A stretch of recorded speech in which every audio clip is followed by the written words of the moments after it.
오늘의 말씀은 누가복음 12장 35절에서 48절까지의 말씀입니다. 48절은 함께 봉독하겠습니다. 허리에 띠를 띠고 등불을 켜고 서 있으라. 너희는 마치 그 주인이 혼인집에서 돌아와 문을 두드리면 곧 열어주려고 기다리는 사람과 같이 되라. 주인이 와서 깨어 있는 것을 보면 그 종들은 복이 있으리로다. 내가 진실로 너희에게 이르노니 주인이 띠를 띠고 그 종들은 자리에 앉히고 나와 수종들리라. 주인이 혹 이경에나 혹 삼경에 이르러서도 종들이 그같이 하고 있는 것을 보면 그 종들은 복이 있으리로다. 너희도 아는 바니 집주인이 만일 도둑이 어느 때에 이룰 줄 알았더라면 그 집을 뚫지 못하게 하였으리라. 그러므로 너희도 준비하고 있으라. 생각하지 않은 때에 인자가 오리라 하시니라. 베드로가 여짜오되 주께서 이 비유를 우리에게 하심이니이까 모든 사람에게 하심이니이까. 주께서 이르시되 지혜 있고 진실한 청지기가 되어 주인에게 그 집 종들을 맡아 때를 따라 양식을 나누어 줄 자가 누구냐. 주인이 이를 때에 그 종이 그렇게 하는 것을 보면 그 종은 복이 있으리로다. 내가 참으로 너희에게 이르노니 주인이 그 모든 소유를 그에게 맡기리라.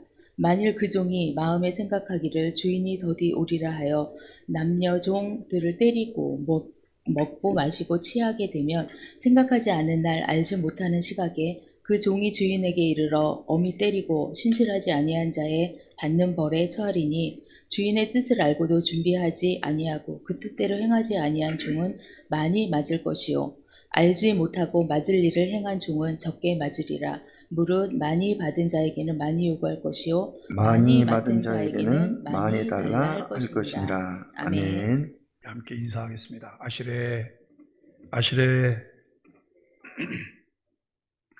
오늘 주님이 인정하시고 복 주실 신실한 종이라고 하는 주제로 함께 말씀을 나누려고 합니다. 예수님께서 승천하시기 직전에 주셨던 명령이 사도행전 1장 8절에 있는 말씀입니다. 오직 성령이 너희에게 임하시면 너희가 권능을 받고 예루살렘과 온 유대와 사마리아 땅끝까지 이르러 내 증인이 되리라 라고 하는 것이었습니다. 그런데 이 명령을 마치시고 120명의 문도들이 보는 데서 하늘로 올리어 가십니다. 여러분, 예수님이 십자가에 못 박혀 죽으셨다가 사흘 만에 다시 살아나셨으니 얼마나 좋겠어요. 그렇죠? 그냥 40여일 함께 지내시다가 이제 그 제자들이 보는 가운데 하늘로 올려 가시는 거예요. 올려 가시는데 점점 사라집니다. 구름이 가리게 되고. 그래서 여러분, 이 120명의 문도들은 계속해서 그분만 바라보고 있는 거예요. 하늘만. 흰옷 입은 두 사람이 나타나는데 아마 흰옷 입은 두 사람은 천사들이겠죠. 이 두 사람이 그들 곁에 서서 이렇게 얘기를 해요. 갈릴리 사람들아, 왜 서서 하늘을 쳐다보느냐. 너희 가운데서 하늘로 올리어 가신 이 예수는 어떻게 하신다고요? 너희가 본 그대로 다시 오실 것이라. 여러분 그렇게 믿으시죠? 다시 오실 것이라 그래요. 근데 언제 다시 오세요? 우리는 알 수 없어요. 하늘로 승천하신 예수님은 그대로 다시 오실 것임을 말씀합니다.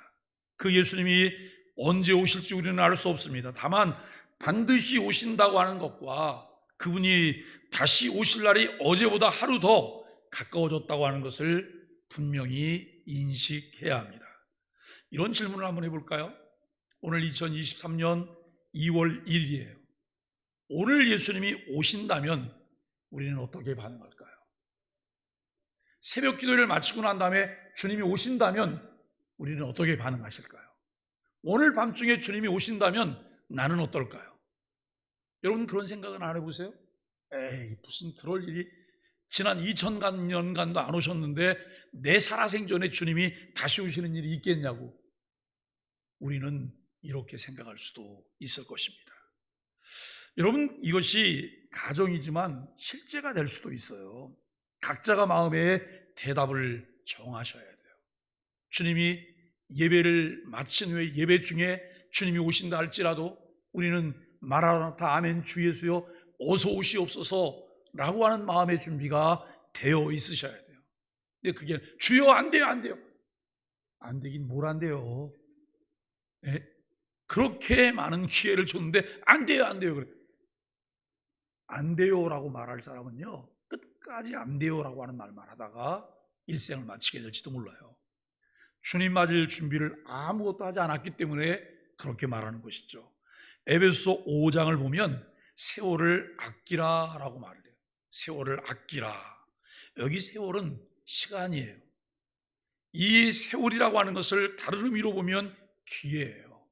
기회를 아끼라, 세월을 아끼라. 우리가 여러분 계속해서 반복해서 기회가 있을 것 같죠? 아니에요. 어쩌면 지금 이 시간이 내게 마지막 시간일지도 몰라요. 결승전일 수도 있다는 거예요.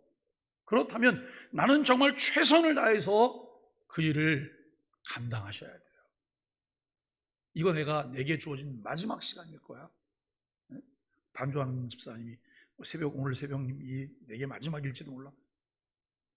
여러분, 마지막일지도 모른다고 하면 어때요? 에이, 이거 안 할 거야. 그럴까요?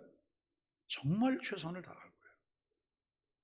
우리가 여러분 오늘 마지막이니까, 내일 죽을 거니까, 나는 시한부 인생을 받았으니까 이제는 아무렇게나 살 거야, 이렇게 말할 수 있을까요? 우리는 남은 시간을 아끼면서 어떻게 사용할까?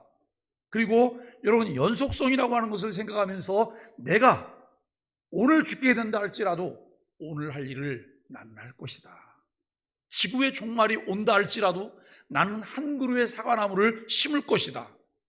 이것이 바른 그리스도인의 삶의 자세잖아요.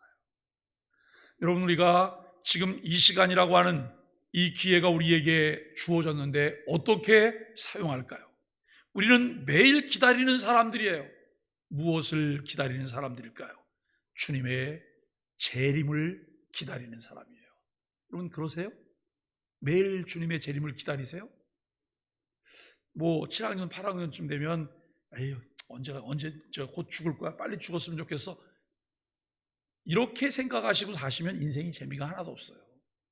내일 주님이 나를 부르시고 오늘 나를 부르신다 할지라도 나는 마지막 순간까지 꽉 채워서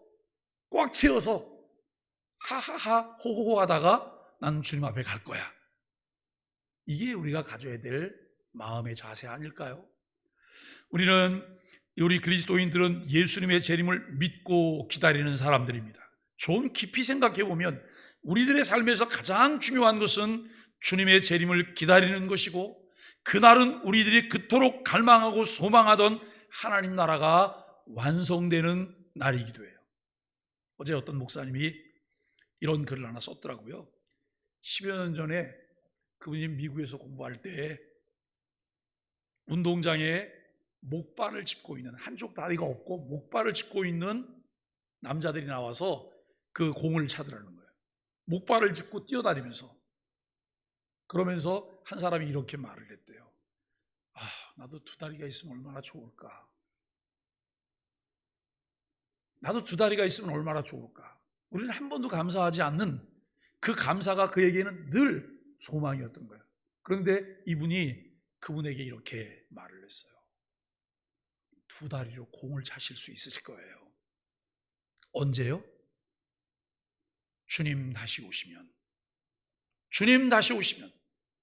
우리가 부활의 그날, 한 다리만 있던 사람도 두 다리를 다 사용하게 될 것이고, 여러분 몸에 불완전함이 있던 사람이 완전하게 되어지는 그날이 올 것이라는 거예요. 그러면서 그분이 글을 썼어요. 그분들은 잘 지내고 있을까?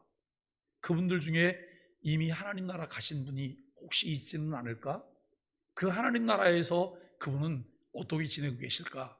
이런 글들을 썼어요. 모든 것이 완성되게 되는 날이 주님이 다시 오시는 재림의 날이라고 하는 것을 생각합니다. 언제 주님 다시 오실는지 우리는 알 수 없으나 반드시 다시 오실 것이기 때문에 그 재림을 맞을 준비를 하며 살아야 합니다. 예수님의 재림이 늦어질 것이라고 생각하고 주어진 기회를 허비하고 방탕한 모습으로 살아가서는 안 될 것입니다. 그리스도인은 이미 구원으로 부르심을 받았기 때문에 구원의 확신을 가지고 살아갑니다. 동시에 사명으로 부름을 받았는데 그 사명을 감당하기 위해 우리는 끊임없이 그리스도 안에서 자라가며 하나님과 인격적인 친밀한 교제를 가져야 합니다. 여러분, 지금은 이 시간은 나에게 주어진 내 시간이에요. 지금은. 그죠? 그런데 여러분, 내일이 내 시간인가요? 내일은 아무도 보장할 수가 없어요. 내일이라는 시간이 나에게 오는지 나는 그 시간을 알 수가 없어요. 지금 내게 기회가 주어졌을 때 나는 어떻게 살아야 될까? 주님 안에서 그분과 인격적인 친밀한 교제를 나누는 거예요. 주님과 인격적인 친밀한 교제를 나누는데 성공하는 사람들은 흔들림이 없어요. 왜요? 주님이 변덕이 없으시니까요. 그죠? 주님이 변덕이 없으니까. 그런데 우리가 여러분 주님과 친밀한 인격적인 관계는 관심 없고 자꾸 무엇을 하는 데만 관심이 있어요. 무엇을 하는 데만 관심이 있는 사람은 매일매일 질퍽거리고 쓰러졌다 넘어졌다 그래요. 왜 그럴까요? 내 마음이 변덕이 죽을 듯 하잖아요. 여러분 마음을 믿으세요? 나도 내 마음을 몰라요. 나도 내 마음을 모르는 거예요. 그런데 하물며 나와 관계를 맺고 있는 저 상대 사람들의 마음을 내가 어떻게 알아요? 그들도 똑같이 질퍽거리는 거예요. 아니, 어제는 정말 친구 같았는데 오늘은 왼수 같아요. 예? 이게 사람 관계란 말이에요. 그것 때문에 매번 교회 생활을 하면서 상처받고 쓰러지고 그때마다 뭐라 그래요? 나 교회 안 다닌대. 그럴 때마다 이분들이 하시는 말이 나는 이 교회 안 다닌대. 이 교회를 왜 다니세요? 우리 교회지.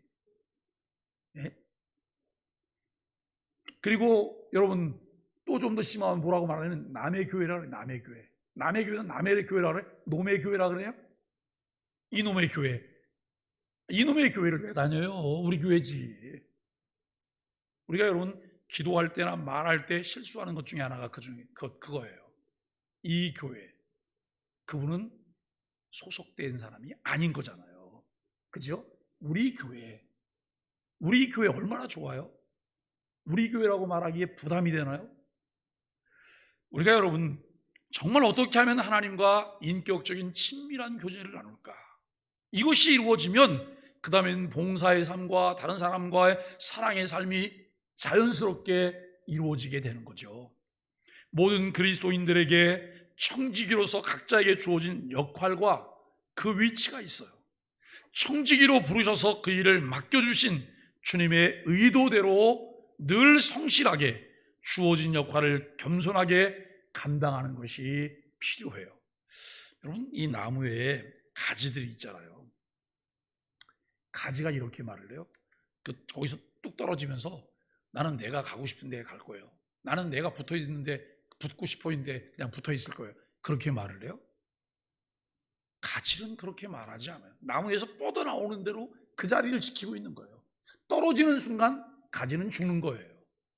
그런데 때때로 우리는 내 위치를 망각해요. 위치를 내가 결정하려고 해요. 위치는 내가 결정하는 것이 아니에요. 주님이 주시는 대로 주님이 맡겨주신 그 위치가 내가 있어야 될 위치다라고 하는 것을 우리는 생각해 보아야 합니다. 그들이 예수님의 뜻을 알고도 고난을 남용하거나 직무유기를 할 경우에는 책임을 묻게 된다는 것도 잘 인식해야 합니다.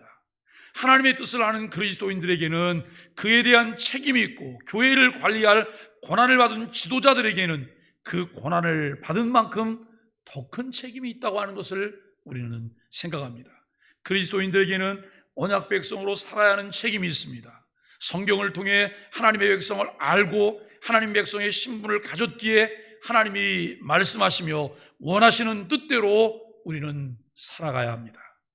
야고보가 우리에게 말씀하는 것처럼 믿음으로 구원을 받았기 때문에 그 삶으로 구원받았다고 하는 것을 보이며 살아야 된다라고 하는 것이죠. 주께서 언제든 재림하신다는 것을 염두에 두면서 살아간다면 삶의 우선순위가 무엇인지를 망각해서는 안 돼요. 우리에게 여러분 시간이 24시간만 남았다고 생각해 보세요. 24시간. 제가 24시간 남았다고 지금 말씀을 드리는데 머릿속에서 치고 지나가는 것은 천일의 N이라고 하는 여러분 책이 생각이 나요. 네? 천일의 N. 내게 24시간이라는 시간만 주어졌다면 24시간은 결코 크로노스가 아닌 카이로스로 살려고 우리가 하지 않겠어요? 그죠? 그냥 24시간 주어진 시간으로 시간을 보내는 게 아니라 1분 1초도 아낌없이 헛되이 보내지 않고 가치와 의미 있게 그 시간들을 사용하려고 할 거예요. 이것이 청지기의 자세고 여러분 주님의 재임을 염두에 둔 사람들의 삶의 자세입니다. 주님께서 재림하실 때 아멘 주 예수여 어서 오시옵소서 할 수 있는 사람은 그 말씀 위에서 믿음으로 살아낸 사람들입니다. 그렇게 하지 않고 살아간다면 예수님이 재림하실 때 큰 부끄러움을 당할 수밖에 없습니다. 예수님은 구원받아 하나님의 백성이며 이 교회 청지기들에게 맡겨진 사명을 잘 감당하며 어려운 자들을 돌보기를 기대하신다라고 하는 것이죠. 하나님께서 천지 만물을 창조하시며 마지막 날 만물의 영장으로 인간을 창조하셨고 그에게 하나님의 형상을 부여하셨어요. 하나님의 마음을 가진 자로 문화명령을 감당하도록 하셨다고 하는 것이죠. 그러나 인간의 탐욕이 그로 하나님과의 관계를 지켜내지 못하고 불순종하게 했습니다. 그 모든 권한이 박탈되고 하나님 앞에서 쫓겨난 것이죠. 아들 예수님께서 이 땅에 오시고 십자가에서 대속의 죽음을 담당하심으로 잃어버린 하나님의 형상을 회복하게 하셨습니다. 여러분 그 사실을 믿으세요? 예수 그리스도를 주로 믿고 고백하는 그 순간 내 안에 잃어버렸던 하나님의 형상이 회복되기 시작했고 그 하나님의 형상이 온전함을 향해서 지금 자라가고 있다고 하는 사실을 우리는 알아야 돼요. 그리고 이 땅에서 관리하고 다스릴 수 있는 권한을 우리에게 위임해 주셨습니다. 사람들은 위임받은 청지기로 서로의 권한이 당연한 것처럼 생각하며 방종해요. 여러분, 우리가 때로는 특권을 얻게 되는 기도예요. 그런데 이것을 당연한 것처럼 생각하게 되는 이 어리석음들이 우리에게 있어요. 당연한 것이나 가볍게 여겨야 할 것이 절대 아니라는 거예요.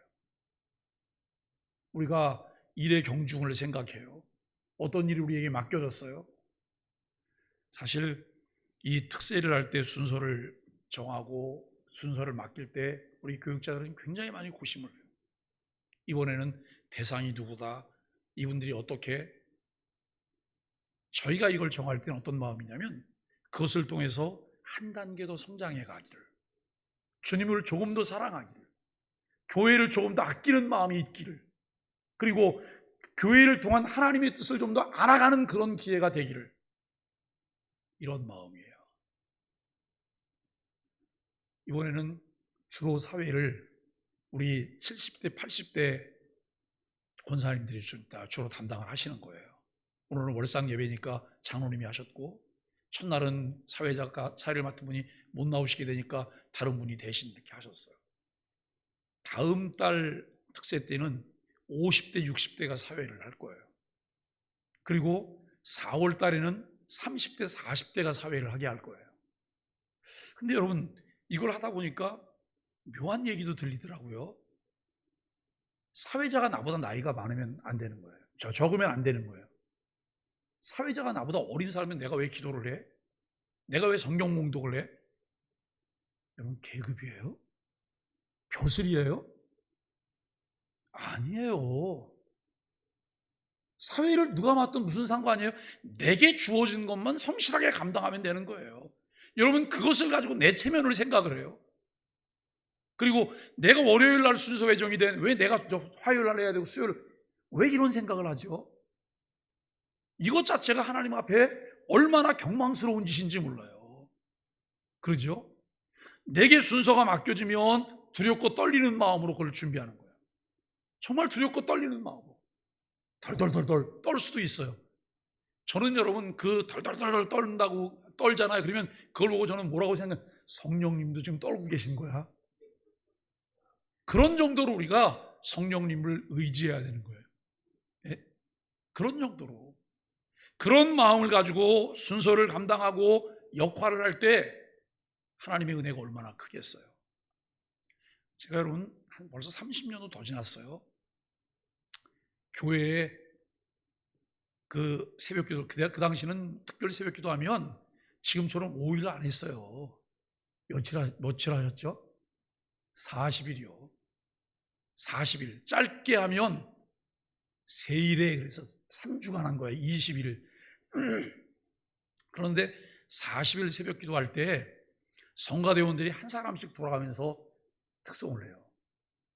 이거 보통 부담스러운 건 아니거든요. 그냥 성가대에 같이 묻혀갖고서는 찬양할 때는 조금 못해도 상관없잖아요. 그런데 개인 특송을 맡았으니 이거 얼마나 부담돼요. 그런데 교회에 해군 중사들이 여러 명 나왔어요. 해군 중사들이 나오면서 여러분 그분들이 특송을 맡게 돼요. 근데 한 분이 특송을 맡고 나서 한 주 전부터 매일 새벽에 그분이 뭘 하시는지 아세요? 달걀을 하나씩 드시는 생달걀을. 생달걀을 정말 좋은 목소리로 하나님께 나를 드리게, 저는 그거를 보는데 얼마나 은혜가 되는지. 근데 그분이 특송하는 날 특송을 잘 못하셨어요. 근데 그건 그다지 중요하지 않더라고요. 왜냐하면 그분이 준비하고 주님을 향한 마음들이 이미 보였잖아요. 이걸 아는 사람들에게는 너무나 은혜가 되는 거예요. 우리는 여러분 우리에게 주어진 것들이 당연한 것처럼 우리가 생각해서는 안 되고 가볍게 생각해서도 안 돼요. 그 특권, 권한에는 책임이 따르며 마지막 날 반드시 정산을 하게 된다는 것이죠. 세상의 청지기로서 그리스도인들은 세상의 빛을 잘 반사해내며 하나님 나라가 전파되게 하여야 합니다. 세상의 소금처럼 부패를 방지하는 역할을 하고 선한 일을 위해 우리를 부르신 대로 약한 자들을 돌보며 섬기는 자들이 되어야 합니다.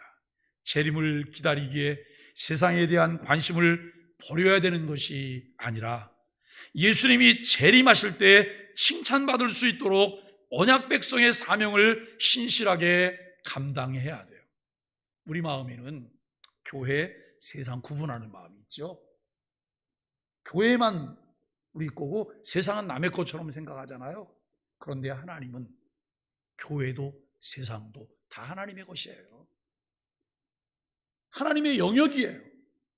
그렇기 때문에 우리들이 가져야 될 세계관은 내 세계관이 아니에요. 나의 렌즈로 보는 것이 아니에요.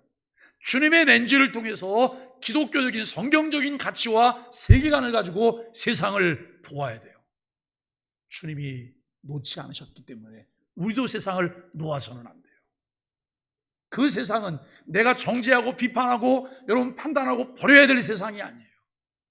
하나님의 말씀으로 변화시켜야 될 세상이잖아요. 우리가 그런 마음으로 매일매일 살아가야 합니다.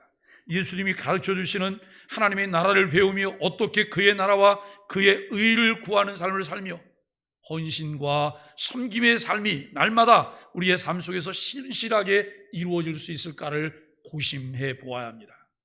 하늘로 가심을 원 그대로 다시 오시리라는 이 말씀을 대하는 자세는 어떤지, 오늘을 살아가는 주님의 제자로서의 삶이 어떠해야 하는지를 오늘 본문이 분명하게 우리에게 몇 가지를 말씀해요. 첫째는 혼인집에 깨어있는 종에 관해서 35절로 38절에서 말씀합니다. 그리스도인은 예수님의 제자이며 종으로 부르심을 받은 사람들입니다. 맡겨진 사명과 그 직무를 충성스럽게 감당할 때 놀라운 영광을 누리게 된다라고 하는 것이죠. 예수님은 제자들에게 주인이 올 때까지 기다리는 종들처럼 허리에 띠를 띠고 등불을 켜고 주인을 기다리는 삶을 살라고 하십니다. 만약 주인이 돌아왔을 때 종이 깨어서 주인을 기다리고 있었다면 놀라운 영광을 누리게 된다고 하는 것이죠. 주인이 아무리 늦게 온다고 할지라도 복 있는 종은 주님께 인정을 받게 되고 복을 누리게 될 진실한 종이라는 것이죠. 하나님의 나라를 구하는 그리스도인들은 어쩌다 한번 그렇게 순종하거나 나중에 순종하겠다고 하는 태도를 가진 자들이 아닙니다. 언제 임할지 모르는 마지막 때를 기다리면서 매일매일 삶 속에서 성실하게 순종해야 합니다. 지금 순종하는 것이죠. 지금 주의 말씀을 붙잡고 가는 거예요.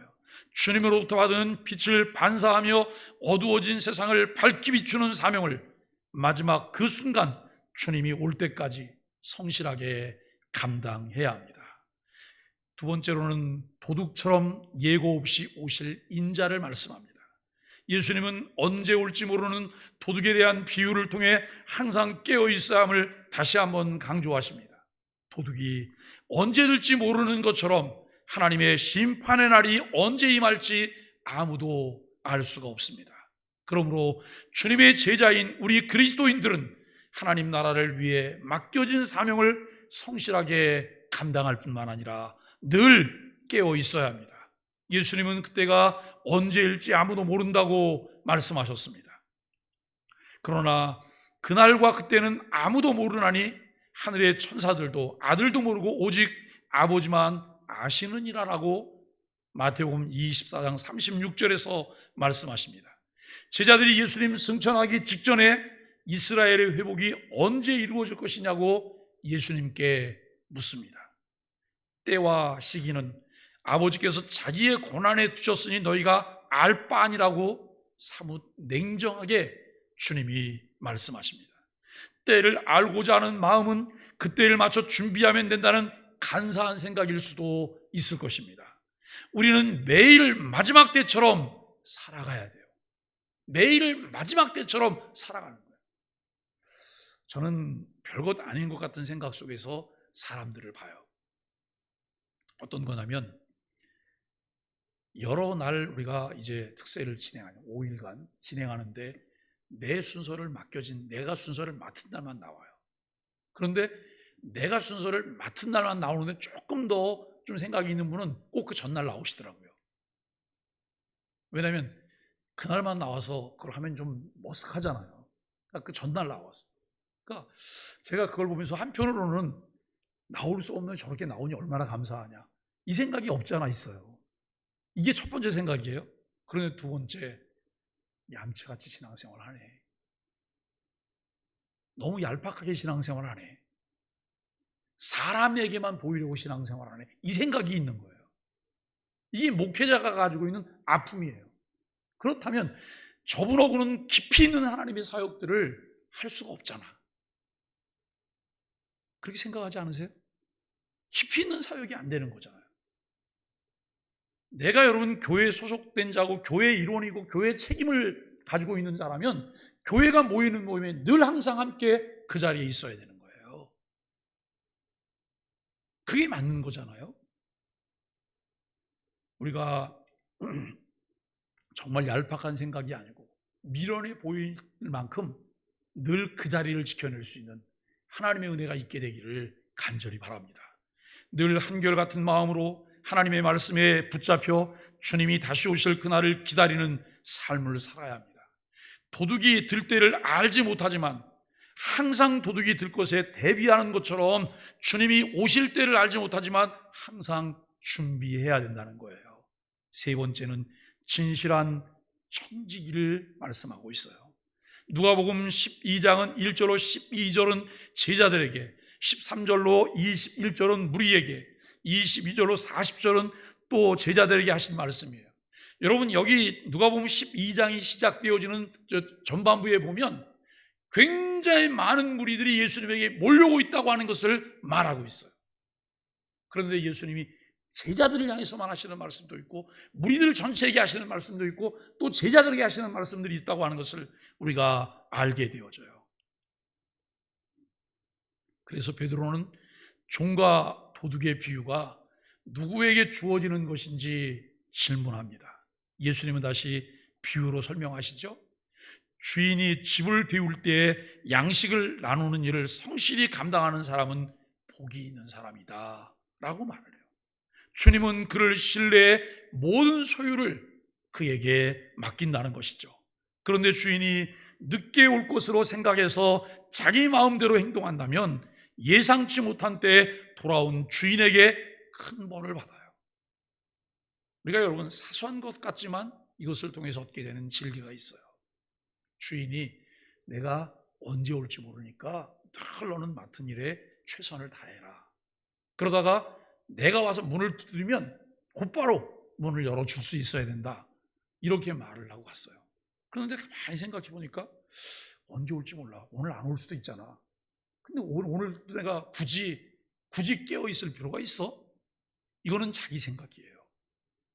성경이 우리에게 요구하는 것은 내 생각대로 내 판단을 가지고 무엇을 하지 말고 주님 말씀하신 대로 우직하게 그 일을 따라가라는 거예요. 이것이 깨어있는 종의 자세예요. 깨어있는 종의 자세. 주님은 그를 통해서 하나님의 일을 이루실 것입니다. 만일 주인의 뜻을 알았다면 더 중한 처벌을 받을 것이고 알지 못했다면 경한 처벌을 받게 될 거예요. 여러분, 이 말이 무슨 말이에요? 주인이 무엇을 말했는지, 왜 그 말을 했는지, 의중이 무엇인지를 충분히 알면서도 자기 얄팍한 생각 때문에 잔꾀를 부리다가 그걸 지키지 않았어요. 책임이 클 거라는 거예요. 그런데 주님이 뭘 말했는지 잘 이해가 안 됐어요. 그래서 내가 지키지 못했어요. 그에게 묻는 책임은 그다지 크지 않을 거라는 거예요. 무슨 말인지 이해가 되시죠? 예수님은 이 말씀이 제자로 부름받은 이들과 그렇지 않은 무리에게 모두에게 하시는 말씀이에요. 주인과의 관계에서 종이 범하는 과오가 무엇일까요? 불충과 게으름이라는 거예요. 이는 해야 할 일을 아는 것과 그것을 행하는 것이 일치하지 않을 때 일어나는 현상이에요. 어제 어느 목사님이 글을 하나 쓰면서 자주 섞인 푸념을 하셨어요. 뭐라고 했냐면,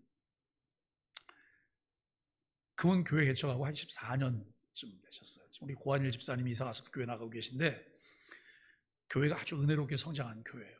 근데 그분이 이런 말씀을 하셨어요. 자기는 교회를 처음 개척할 때 교인 100명 안 넘기려고 그랬대요.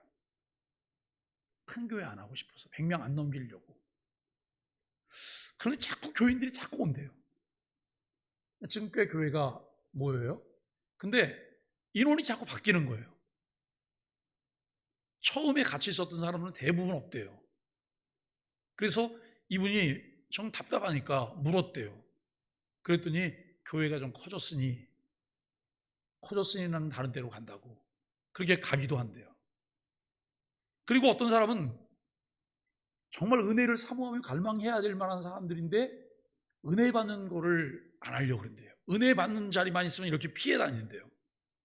그래서 왜 그러냐고 물어봤대요. 그랬더니 그분이 이렇게 말하더래요. 은혜 받으면 안 되니까요. 은혜 받으면 안 되니까요. 왜 안 된다 그랬을까요? 벌써 답이 나오잖아요. 딱 보면 견적이 나오듯이 여러분 딱 보면 답이 나오잖아요. 은혜 받으면 반드시 내 안에 계신 성령님은 나에게 뭘 하라고 시킬 거라는 거예요. 그래서 나는 그거를 깨닫지 않으려고, 그거 안 하려고 나는 은혜 안 받으려고 그런다고. 그래서 제가 그랬어요. 목사님, 교회 다니지 말라 그러세요. 교회 뭐하러 다녀요? 적당한 거리를 유지하고 멀찍이 주님을 따라다니려고 교회 다니세요? 아니잖아요. 우리가 한 번밖에 못 사는 단회적인 인생이에요. 모든 걸 다 쏟아 부어야 되지 않을까요? 모든 걸 다 쏟아 부으면서 가셔야 돼요. 너무 계산이 많은 거예요. 그런데 내가 계산하는 거고 주님이 계산하는 건 분명히 달라요. 나는 여러분 내가 계산해서 뭘 하나 가져오면 한 대박 가져오지만 주님은 가만히를 주세요. 주님은 포크레인으로 떠서 주신다니까요. 우리는 숟가락 가지고 깔짝깔짝 하시잖아요. 이게 잔머리를 굴리고 있는 우리 연약한 인간의 모습입니다. 여러분, 해야 할 일과 아는 것과 그리고 그것을 행하는 것이 일치하지 않을 때 일어나는 현상이죠. 사명 수행 여부를 자신의 고난으로 생각한다면 큰 오산이라는 거예요. 하나님 앞에서 종인 우리는 책임감과 성실함으로 사명을 수행해야 합니다. 게으른 종에 대한 하나님의 평가는 단호합니다. 하나님의 뜻을 알고도 그 뜻대로 행하지 않으면 징계를 받게 되죠. 그러나 성경이 가르치는 대로 순종하고 살면 주님이 인정하시고 복을 누리는 진실한 종이라는 말을 듣게 됩니다. 사랑하는 소망의 가족 여러분, 오늘이 마지막인 것처럼 내가 누구인지를 확인하면서 하나님의 말씀을 붙잡고 그 말씀을 따라 살아야 합니다. 내가 어디에 있어야 되는지, 내게 맡겨진 직무는 무엇인지, 어떻게 한결같은 마음으로 최선을 다하며 그 기회를 허비하지 않고 잘 지켜내고 있는지를 확인해야 합니다. 왜 그렇게 해야 할까요? 성경이 그렇게 가르치고 있기 때문에. 여러분, 담임 목사가 마음에 안 들어서 이렇게 예배 빠지세요? 담임 목사가 마음에 안 들어서 봉사 안 하세요? 그 사람은 하나님을 믿는 사람이 아니에요. 담임 목사를 믿는 사람이죠. 담임 목사가 뭘 하든 상관없어요. 내가 주님을 믿기 때문에 주님께서 내게 주신 일에 나는 최선을 다할 뿐이고, 주님께서 우리에게 예배자가 되게 하셨으니 나는 예배에 최선을 다해야 되는 거예요. 우리는 자꾸 핑계거리를 찾아요. 숨을거리를 찾는 거예요. 어리석은 것이죠. 하나님을 상대로 성경이 가르치는 대로 우리가 살아갈 수 있게 되기를 바랍니다. 늘 깨어서 하나님의 말씀을 묵상하며 그 말씀을 붙잡지 않는다면 성경이 가르치는 기회를 잃게 되고 땅을 치며 탄식하고 슬피우는 어리석은 자리에 있게 될 것입니다. 함께 마지막 때를 준비하는 소망의 가족이 됩시다. 2월을 시작하는 첫날입니다. 2월의 특징은 짧다는 거예요. 이달은 며칠까지 있어요? 29일까지 있나요? 28일까지 있나요? 여러분, 2월달은 아무리 길어봤자 29일이에요. 짧으면 28일이에요. 도토리 키재기예요. 1월달을 따라잡을 수도 없고 3월달을 이길 수도 없고 4월달을 따라갈 수도 없어요. 그렇다면 똑같은 28일, 29일 그 짧은 시간을 살면서도 어떤 사람들은, 월급쟁이들은요 28일, 29일을 살았는데 31일 월급하고 똑같이 받더라고요. 그렇다면 내가 여러분 28일, 29일을 31일처럼 사셔야 되잖아요. 더 시간을 아끼면서 오늘 우리가 어떻게 살아야 할지를 결정해야 돼요. 오늘 주님이 오신다면 난 어떻게 주님을 맞이할까를 생각하면서 지금 결단하고 주님을 따라갈 수 있기를 바랍니다. 성경이 가르쳐 주시며 성령께서 인도하시는 대로 그 길을 걸어갈 때 주님이 인정하시고 복 주시는 진실한 종으로 살아가게 됩니다. 그렇게 함께 가는 소망의 가족들이 되기를 예수 그리스도의 이름으로 간절히 축복합니다. 기도하겠습니다. 생각하지 않을 때 올 것이니 준비하고 있으라고 당부하신 주님 말씀에서 한 영혼도 잃지 않기를 원하시는 강한 사랑을 느낍니다. 지혜 있고 진실한 종으로 주님의 청지기로 우리 소망의 모든 지체들이 준비되게 하여 주옵소서. 또한 맡겨진 영혼들을 잘 준비시켜 주님 앞에 그들과 함께 설 수 있는 은혜를 베풀어 주옵소서. 예수님의 이름으로 간절히 기도합니다. 아멘.